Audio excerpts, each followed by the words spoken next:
All right, this is section 12.2, Introduction to Functions. A relation is an equation that relates to two variables to one another. So consider these relations of x and y. They're showing you how they relate to each other.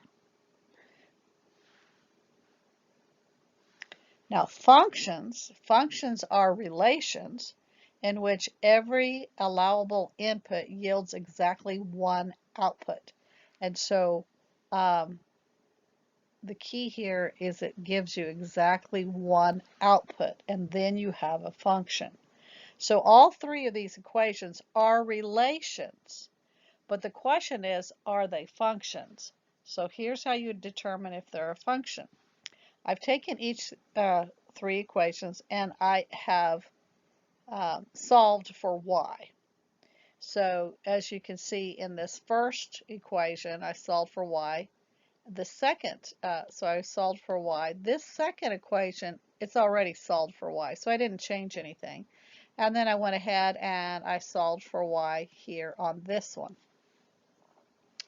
And so once I have solved for y's, I want to determine, are they a function?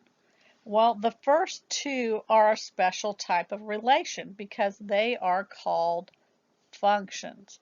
Why are they called functions? Because they yield exactly one output. No matter what value I put in for x in this first equation, I will always get one thing. So for example, if I was to plug in 5 for x, I would end up with what? A negative 3 plus 6, which equals a positive 3. So when I plugged in this input, I ended up and yielded one output. Same way with this one here, I could plug in 2, let's say. So if I plug in 2 for x, then I would end up with something like this. I'd end up with 4 plus 6 plus 2, which is 12. So no matter what input I put in, I'm going to yield one variable.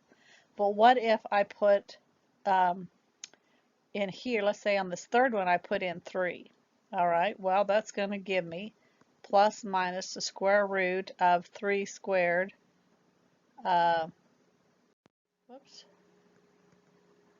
minus 5, which gives me square root of 9 minus 5, which gives me the square root of 4. The square root of 4 is 2, so I get a plus or a negative 2. But this plus minus, remember, I'm getting a positive 2 or a negative 2. So this yielded 2 outputs. So these two here, this one and this one, is a function. They're all three relations, but the first two are what we call special relations called functions because they yield exactly one output. All right? So hopefully now you understand the difference between relations and a function.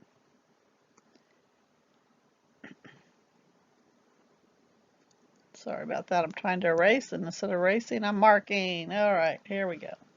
Next one. So if I say determine if y is a function of x, I've got these three equations. We want to determine, are they functions? Now remember, what does a function do? That every allowable input yields exactly one output. So the first thing you're going to do to determine if this is a function is you're going to solve for y. So on the first equation, when I solve for y here, right, I subtract negative 3x, and then I divide it by 2, all right? Now, if I plug in a number there, this is the same thing. If I plug in a number, it doesn't matter what number I plug in for x, I'm still going to get one value. Let's look at the second one. Let's solve for y. All right, so when I solve for y here, I end up with y squared, but in order to make that y squared squared, I have to square root everything, right? So in this one right here, I had to square root all this. so that this became y by itself, right? And then on the third one, when I solved for y, well, I can't solve for y, okay? I can't isolate y. There's no way to isolate y by itself, all right?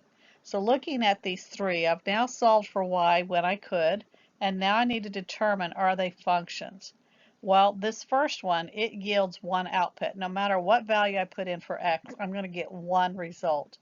This one here yields two outputs because remember, this plus minus means it's a positive whatever you get and a negative whatever you get. So, and the other one, of course, did not yield.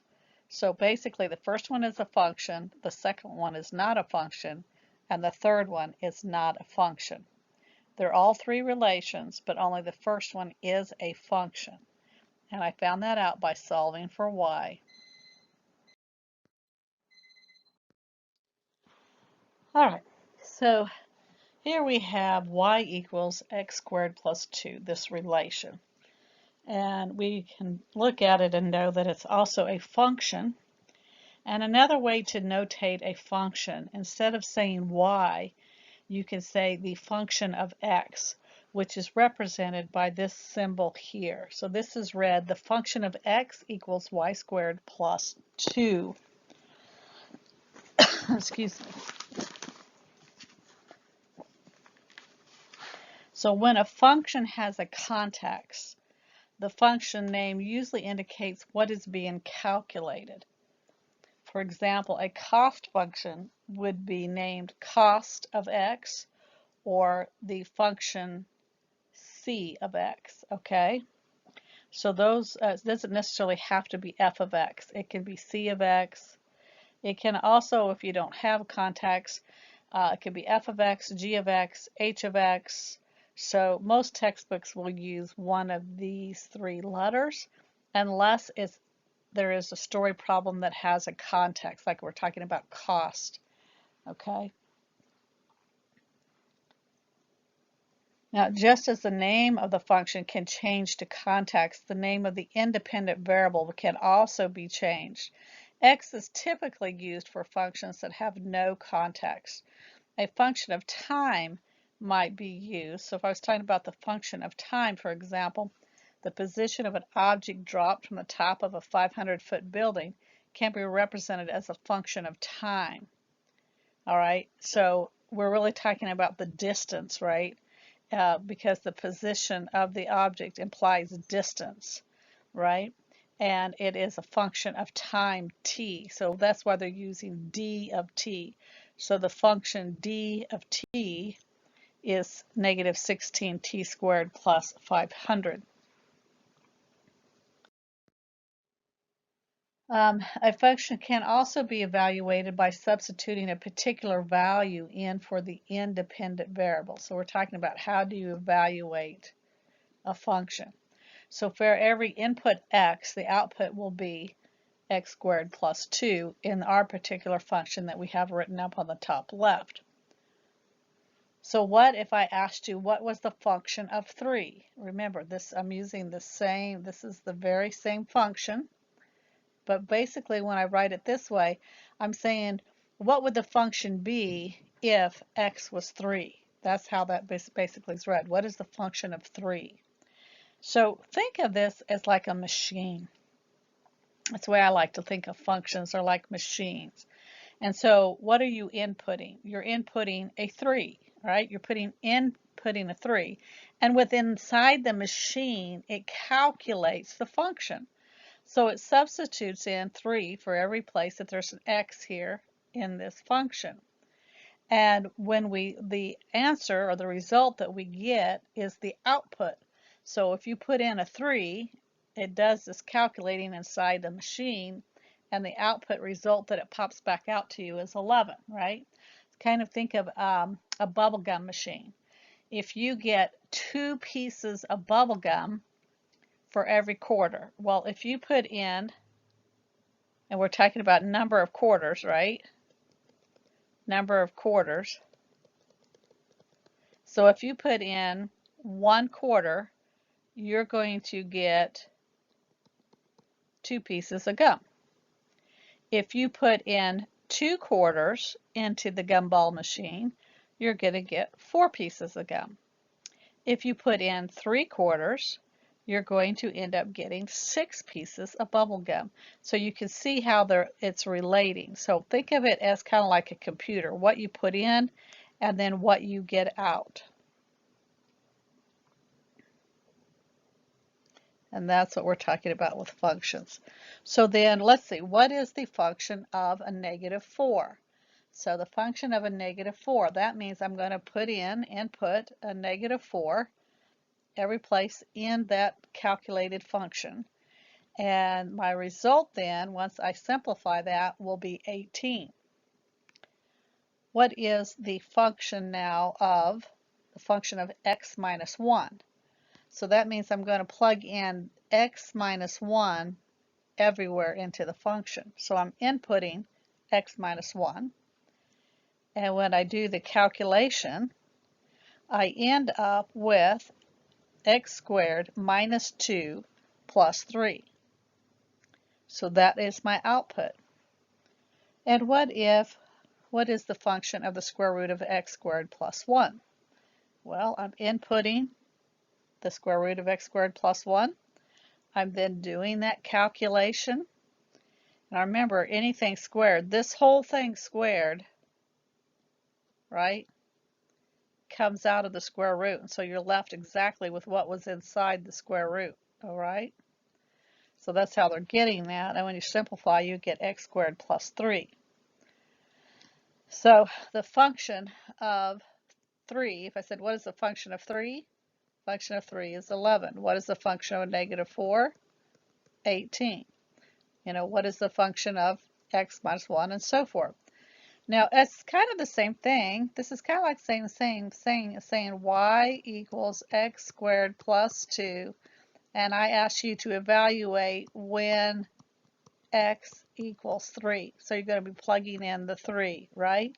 But instead of saying y, they're using this function notation in place of y because it's a special relation. A function indicates that it's a special relation, that you should only be getting one output for every input. So if I ask you to evaluate the function at each input, so here is the function g of x. G of x is the same thing as saying f of x, h of x, c of x, okay? Now your book used f of x. I chose to use g of x because I wanted you to see that it's the same thing. So here we go. Here's the function. And they ask you, what is the function of g of 64? So you're going to take that formula and you're going to plug in, substitute in 64, and you're going to solve. And as we solve on the left hand, not solve, but simplify on the right hand side, we end up with 12.